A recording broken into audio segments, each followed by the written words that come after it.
The Galactic Concord had existed for 12,000 years, and in all that time, nobody had ever questioned the way things worked. Nobody had ever looked at the small gray figures standing in the corners of every room and wondered if they were happy. Nobody had ever asked them their names. The Concord was a massive alliance of over 300 different species that had learned to travel between the stars. And they had built great stations and beautiful cities, and they traded goods and shared knowledge, and they believed themselves to be the most advanced civilizations in the entire universe. But there was something they did not see, something they had stopped seeing so long ago that they had forgotten it was even there. The Velith were small creatures with soft gray skin and large dark eyes that seemed to hold all the sadness in the galaxy. And they had a special gift that no other species possessed, because they could feel the emotions of anyone near them, and they could sense when someone was angry or afraid or lying. This gift had once made them valued. But that was thousands of years ago, before their homeworld was destroyed, and before they became scattered across the galaxy like dust in the wind now. The Velith existed everywhere, but belonged nowhere. And they stood in the shadows of great halls serving drinks to diplomats, and they worked in the kitchens of luxury ships, and they cleaned the floors of space stations, and they did all the jobs that nobody else wanted to do. Nobody called them slaves, because the Concord had laws against slavery. But the Velith had no rights and no citizenship and no voice in any government. And if you asked any Concord species about them, they would simply shrug and say that the Velith were happy to serve, and that this was the natural order of things. There were almost 900 million Velith spread across Concord space, and not a single one of them had ever been asked what they wanted.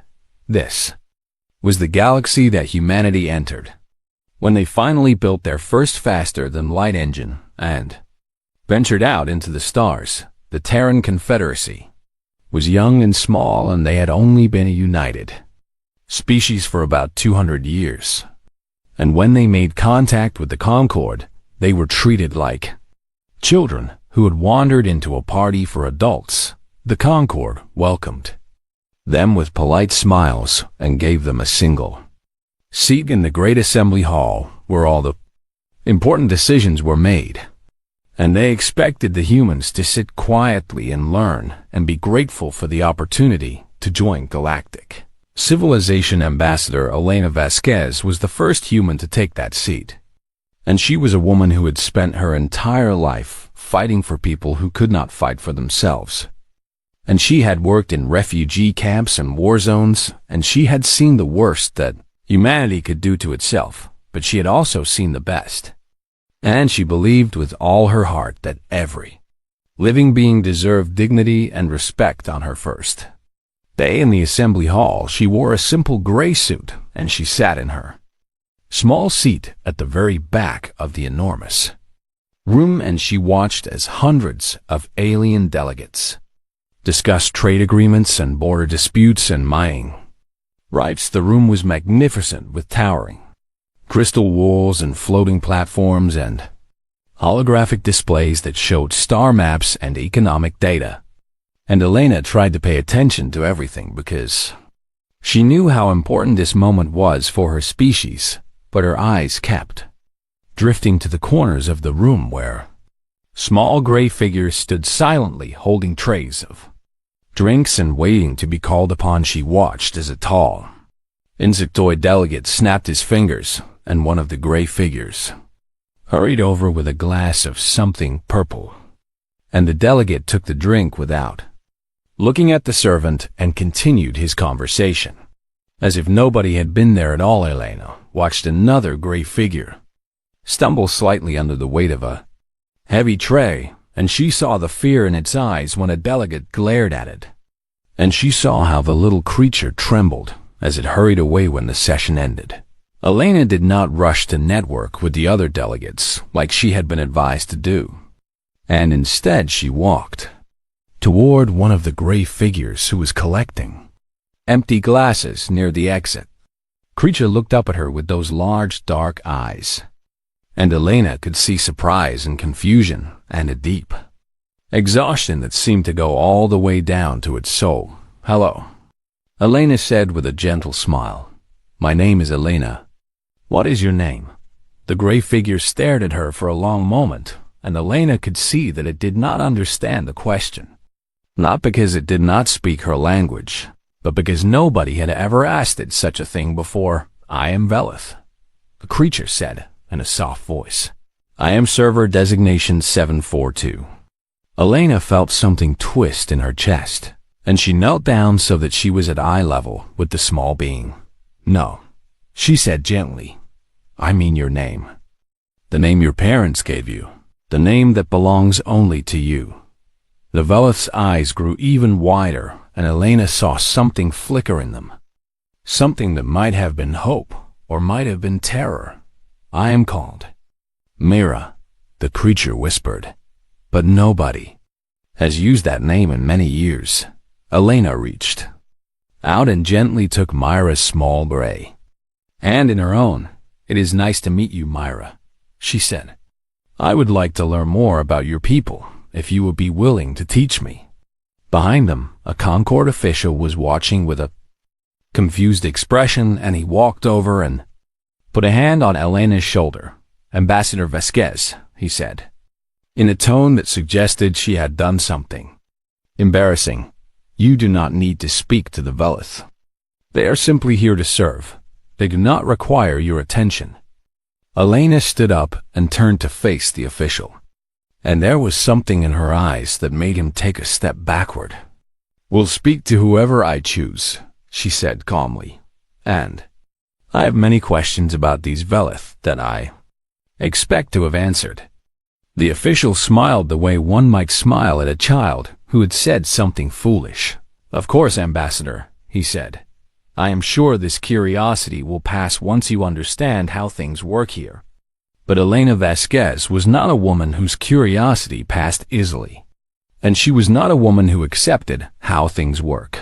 When how things worked was wrong, that night she sat in her small quarters aboard the human diplomatic vessel, and she began to research the Velith. And what she found made her unable to sleep. She learned that the Velith homeworld had been destroyed 3,000 years ago when a Concord mining corporation had drained it of all its resources. And she learned that the Velith had been scattered across the galaxy and absorbed into Concord society as servants and workers. She learned that Velith children were taken from their parents and assigned to different stations based on their abilities. And she learned that the average Velith lifespan had decreased by 40% over the past 2,000 years because of poor conditions and overwork. She learned that there were almost 900 million Velith, and not a single one of them had any legal rights or any way to change their situation. Elena sat in the darkness of her room, and she thought about all the things humanity had done wrong in its own history. All the times they had treated some of their own people as less than human. All the suffering that had been caused by those who refused to see, and she made a decision that would change the galaxy forever. She would make them see.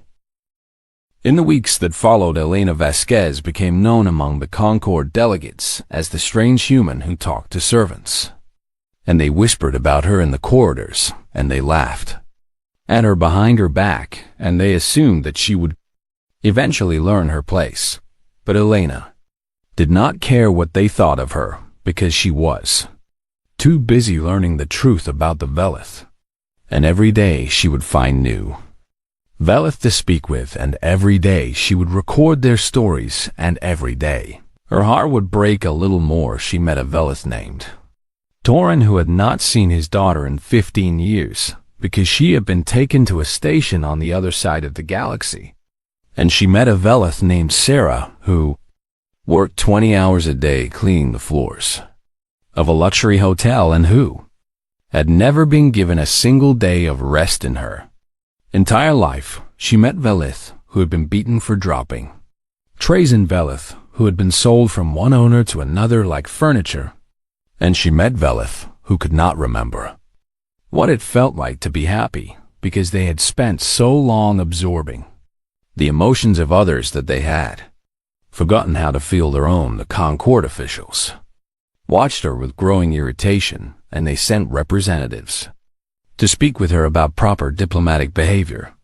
Ambassador Vasquez, said the Rithian delegate one afternoon as he cornered her in a hallway, you must understand that your interest in the Velith is becoming a distraction.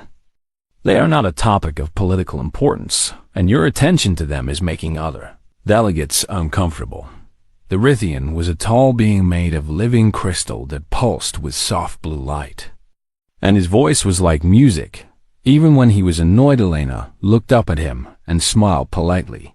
I apologize if I've made anyone uncomfortable, she said, but I have some questions that I would like answered.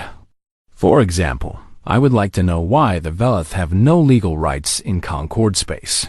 The Rithian made a sound that might have been a sigh. The Velith are not citizens, Ambassador. They are simply Velith. They exist outside the normal structures of society because that is their nature. They are happiest when they are useful to others, and they lack the cognitive framework for self-governance.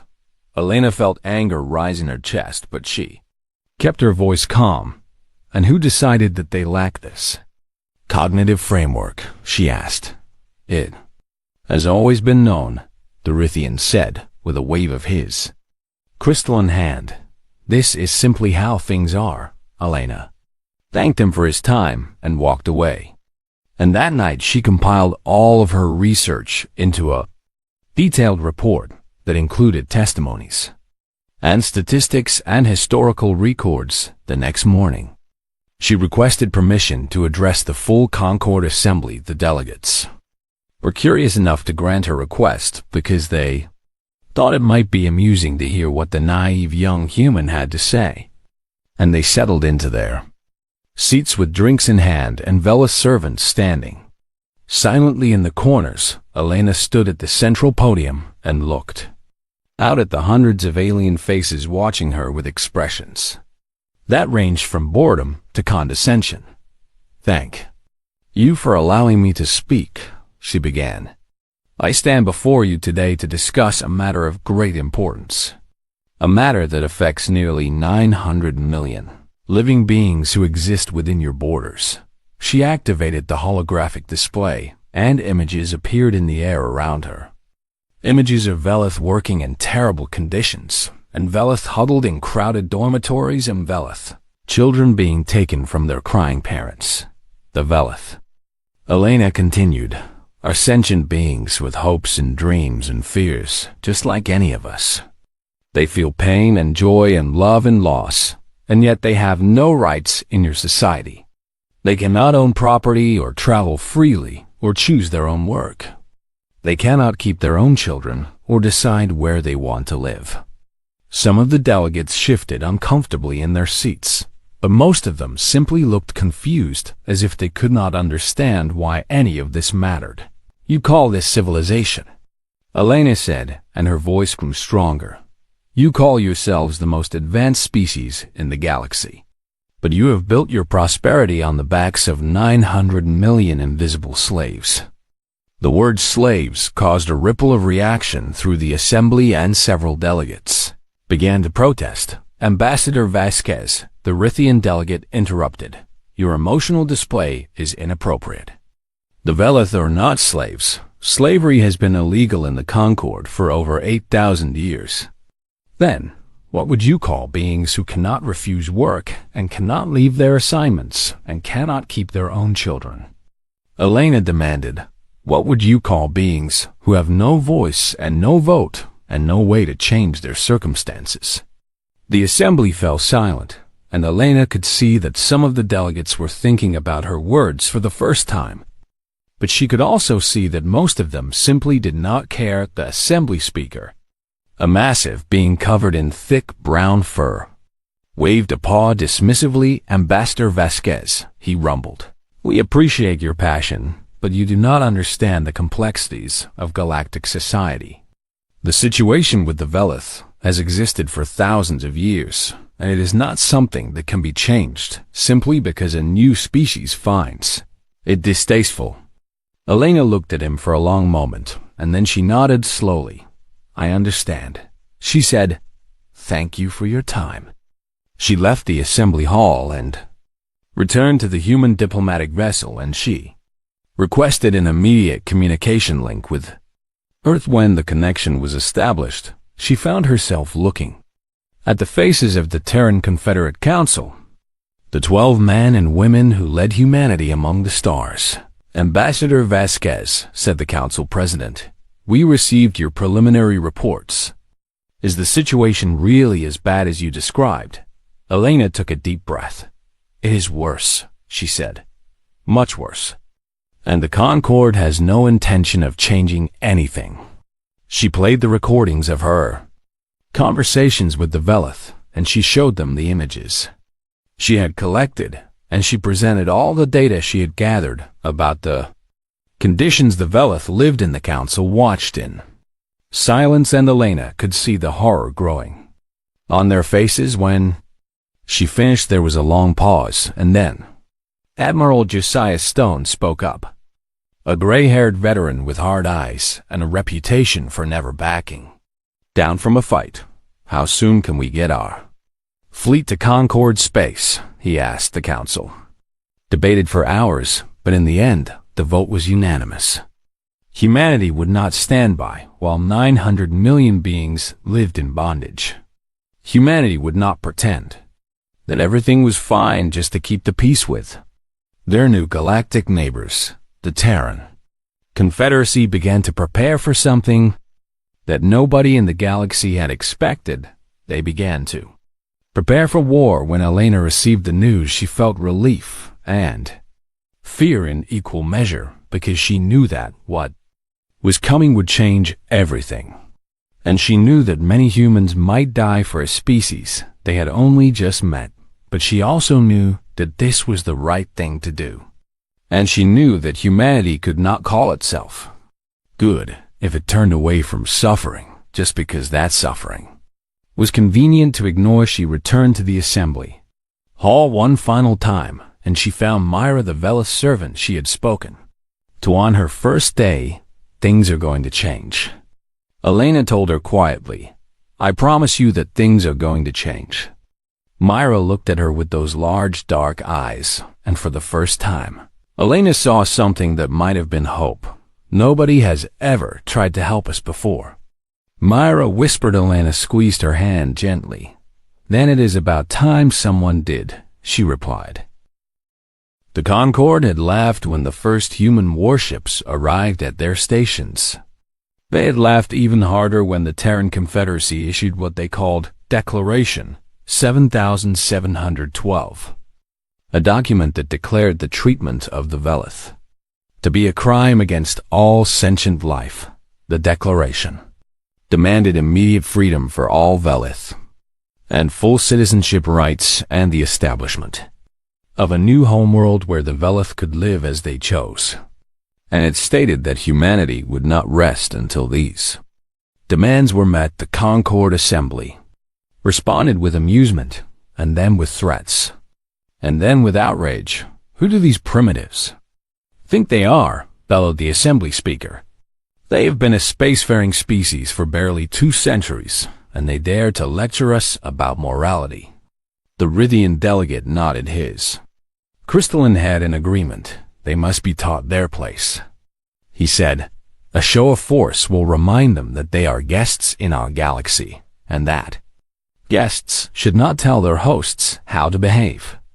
And so the Concorde began to assemble what they called the Terran Correction Fleet, a massive armada of warships from 12 different species that would crush the humans and teach them to respect their betters. 800 warships gathered at the edge of Concorde space, each one bristling with weapons that had been refined over thousands of years of technological advancement. And the commanders of this fleet were confident that the battle would be over quickly. The humans had only 94 ships. Admiral Josiah Stone stood on the lie bridge of his flagship, the TCS Defiance, and looked at the tactical display showing the enemy fleet. And he smiled a cold smile because he knew something. That the Concorde did not understand humanity had spent its entire existence fighting itself every century of human history had been filled with war and conflict and bloodshed. And humans had learned to fight in ways that no other species had ever imagined because they had always been their own worst enemy. The Concorde species had fought wars too, but their wars were orderly affairs with rules and traditions and accepted ways of doing things. And they could not imagine fighting any other way, but humans had no such limitations. Admiral Stone had chosen the Namara system for the battle, a worthless region of space filled with asteroid fields and unstable radiation pockets that most species avoided. And the Concorde fleet followed him there because they were eager to end this foolish human rebellion. All ships, Stone said calmly, execute pattern Omega-7. The human fleet scattered in all directions, and the Concorde commanders were confused because this was not how space battles were supposed to work. And their orderly formations suddenly had no clear targets to fire upon human ships. Darted between asteroids and used the radiation pockets as cover, and they launched swarms of drones that filled the enemy sensors with false signals. And before the Concorde knew what was happening, the first of their ships began to explode. The humans did not fight fair, and they did not fight by the rules, and they used every dirty trick that thousands of years of human warfare had taught them. Small human frigates would play dead, and then unleash devastating attacks when enemy ships came close to investigate.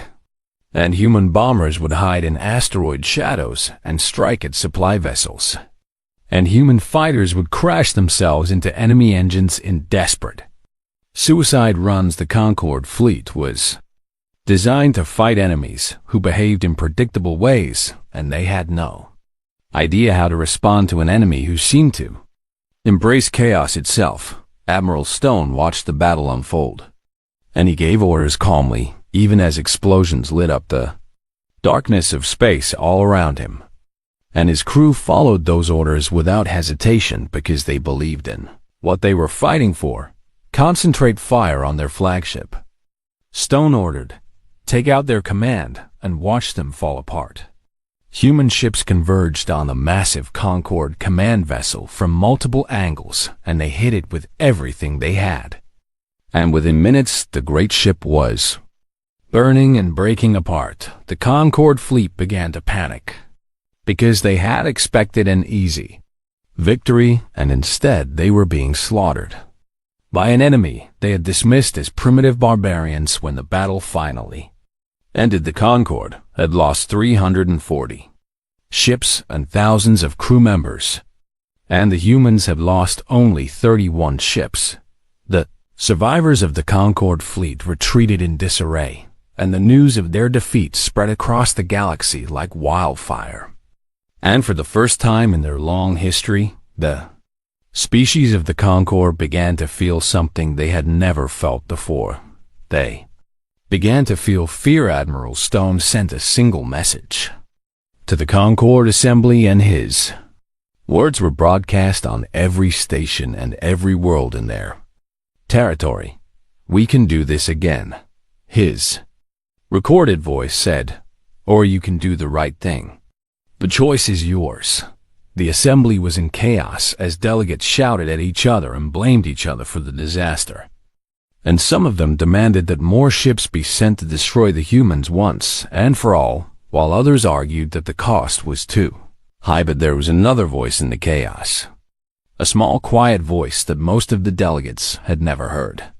Before Mira, the Velas servant, stepped forward from her place in the corner, and she spoke to the assembly for the first time in her life. Why, she asked simply, why do you want to fight and die rather than simply let us be free? The delegates stared at her in shock because Veleth did not speak in the assembly, and Veleth did not ask questions, and Veleth certainly did not interrupt their betters. But Mira did not stop. The humans are willing to die for us, she said. And her voice grew stronger. They do not even know us, and yet they are willing to sacrifice everything so that we can have the freedom that you take for granted. And you would rather lose more ships and more lives than admit that maybe you have been wrong. Security officers moved toward her to remove her from the room, but something strange happened. Other Velith in the room began to move forward as well, leaving their posts and their trays and their places in the shadows. And they stood beside Mira, with their heads held high for the first time in 3,000 years. The Veliths were standing up for themselves. The assembly speaker roared for order, but nobody was listening anymore. And the delegates could see that something fundamental had changed. And they could see that the galaxy would never be the same again. The humans had done more than win a battle. They had given the Veliths something that all the wealth and power of the Concord had never given them. They had given them hope. The negotiations took 3 long years, and there were times when it seemed like everything would fall apart, and the fighting would begin again. But humanity refused to give up, and humanity refused to compromise on the things that mattered most. The Bruce Concord did not want to admit that they had been wrong, because admitting they were wrong would mean confronting thousands of years of history that they had always believed was good and just. But the humans kept pushing, and the cost of continued war was simply too high. Finally, an agreement was reached. The Velith would be freed from their servitude, and they would be given full citizenship rights in Concord space, and a new world would be provided where they could build their own society and govern themselves. The planet was called Velina 4, and it was a beautiful world with blue oceans and green forests and mountains that touched the clouds.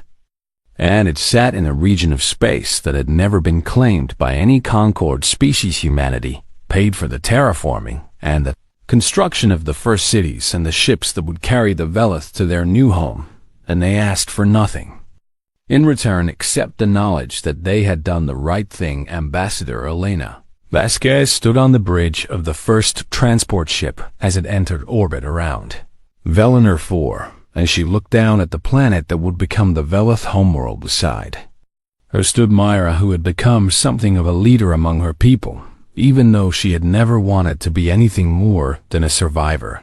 "It is beautiful," Myra whispered as she looked at the swirling clouds and the endless blue of the oceans. Below, Elena put her hand on Myra's shoulder. "It is yours," she said. "All of it belongs to your people now." Over the next several months, almost 900 million Velith were transported to Velinor 4 in the largest migration the galaxy had ever seen.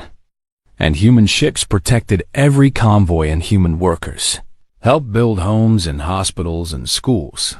The Velith had never had schools before, because nobody had thought they needed education. And they had never had hospitals of their own because nobody had thought their health was important. And they had never had homes that belonged to them because nobody had thought they deserved such things. But now they had everything, and they did not quite know what to do with it. Something unexpected began to happen as the Velith settled into their new world. Their empathic abilities, which had always been used to serve others, began to turn inward. And for the first time in thousands of years, they began to feel each other's emotions instead of the emotions of their masters. They felt each other's joy when children were born, who would never know servitude. And they felt each other's grief for the generations who had lived and died in bondage. And they felt each other's determination to build something better than what had come before. A young Velith named Siren emerged as one of the first true leaders of her people, and she had been born on a space station and had never known anything except work and obedience. But there was a fire in her heart that could not be extinguished. She organized councils and established laws and created systems for education and healthcare and justice. And she did all of this while learning as she went, because nobody had ever taught the Velith how to govern themselves or knew that her people could not hide away on their new world forever. And she knew that they needed to take their place in the larger galaxy. And so she requested permission to address the Concord Assembly. The Assembly was reluctant to grant this request because many of the delegates still resented what had happened, and many of them still believed that the Velith were incapable of representing themselves. But the humans made it clear that refusing would have consequences, and so for the first time in history, a Velith stood at the central podium of the Concord Assembly Hall as a delegate rather than a servant. Siren looked out at the hundreds of alien faces that were staring at her with expressions ranging from curiosity to hostility. And she felt afraid because she had spent her whole life being told that she was less than nothing. But then she felt the emotions of her people flowing through her, all the hope and all the determination and all the love that they were sending her across the vast distances of space. And she stood a little straighter. For 3,000 years, she began, we felt your emotions. We carried your burdens. We absorbed your pain so that you would not have to feel it. And none of you ever asked if we had pain of our own. The assembly was silent, and Siren continued, we were invisible to you. We were furniture, we were tools to be used and discarded when we were no longer useful. And you told yourselves that this was acceptable because you believed we were less than you. Some of the delegates shifted uncomfortably in their seats, but nobody interrupted. But we were never less than you, Siren said, and her voice grew stronger. We were always sentient beings with hearts and minds and souls. We were always capable of love and creativity and hope. You simply refused to see it because seeing it would have meant questioning everything you believed about yourselves. She turned to look at the section where the human delegates sat, and she saw Ambassador Elena Vasquez, who had grown old in the years since they first met, but whose eyes were still filled with the same compassion. Except the Terrans, Siren said. They asked our names. That was enough. That was everything. Elena wiped tears from her eyes and smiled at the young Velith leader who had once been a frightened servant named Myra's friend. The humans saw us when nobody else would. Siren continued. They fought for us when nobody else cared. They gave us our freedom and our world and our future, and we will never forget what they did. She looked back at the assembly, and her gaze was fierce. We are the Velith, she declared. We are a free people with our own world, and our own government, and our own voice. And we will never be invisible again.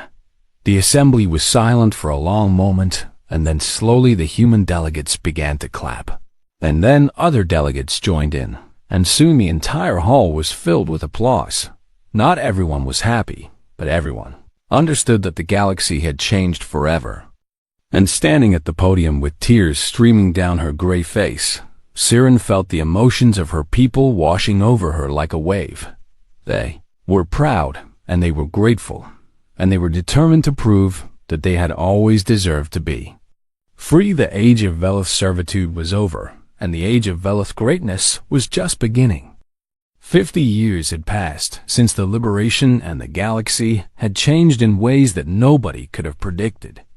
And at the heart of those changes was a small blue and green world called Valinor IV. The planet that had once been empty was now home to over 2 billion Velith, and it had become one of the most prosperous and respected worlds in all of known space.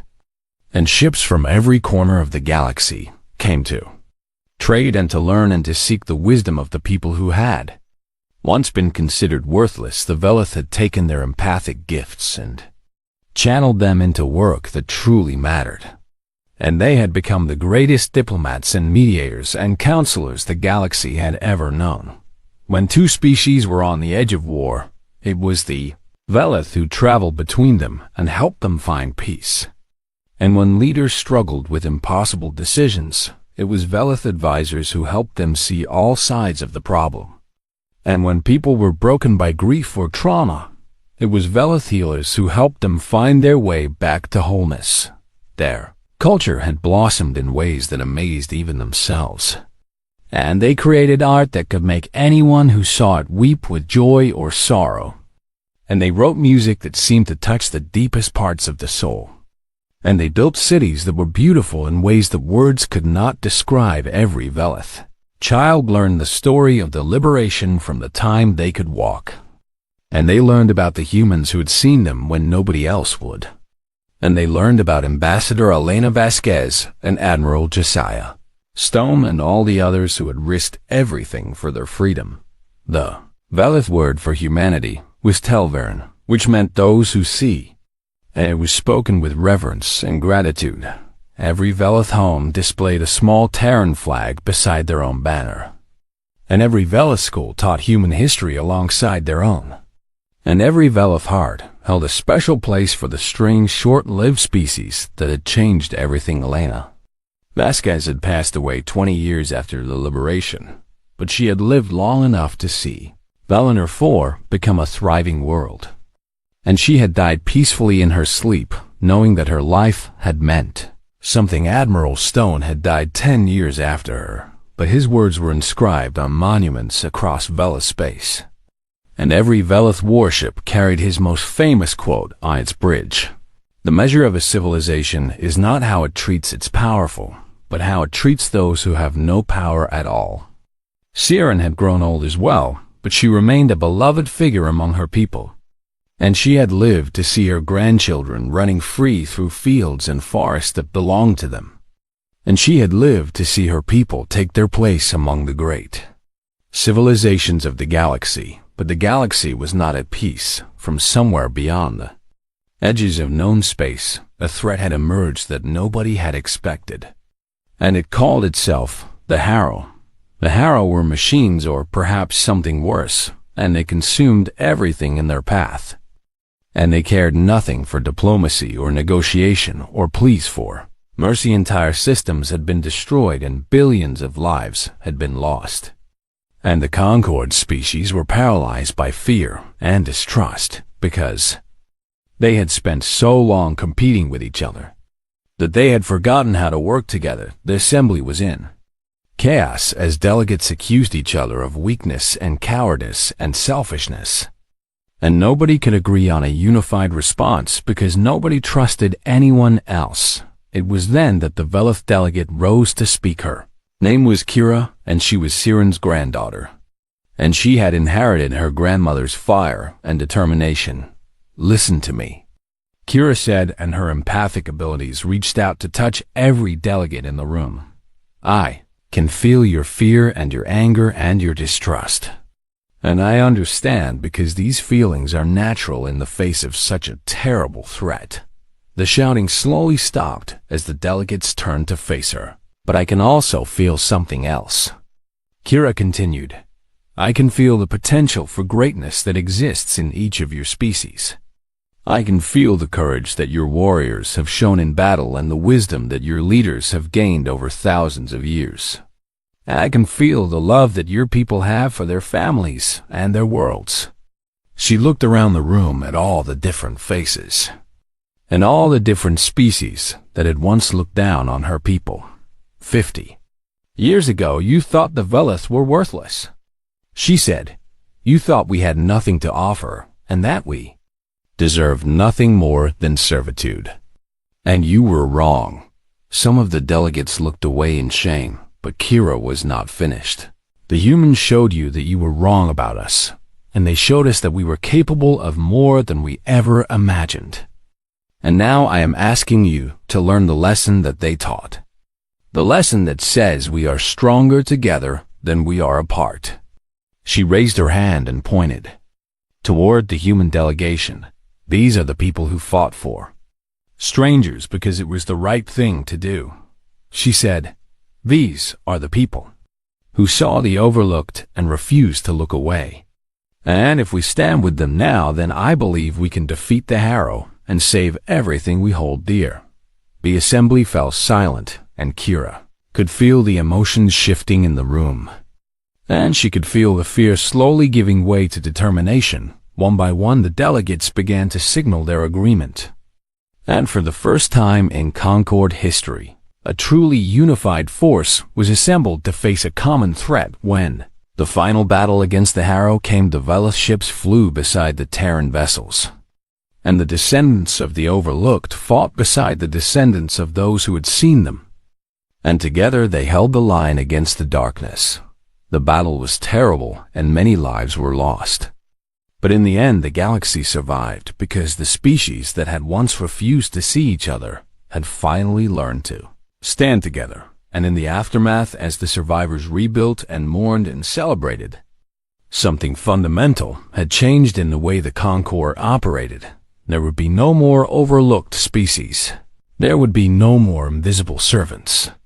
There would be no more legal gray zones where sentient beings could be exploited because nobody cared enough to stop it, because the humans had taught the galaxy a truth that the stars would never forget. The overlooked are never truly invisible, because someone somewhere will eventually see them. And when they do, everything changes. This was the legacy of humanity, not conquest or domination or power, but simply the willingness to see what others refused to see and the courage to act on what they saw.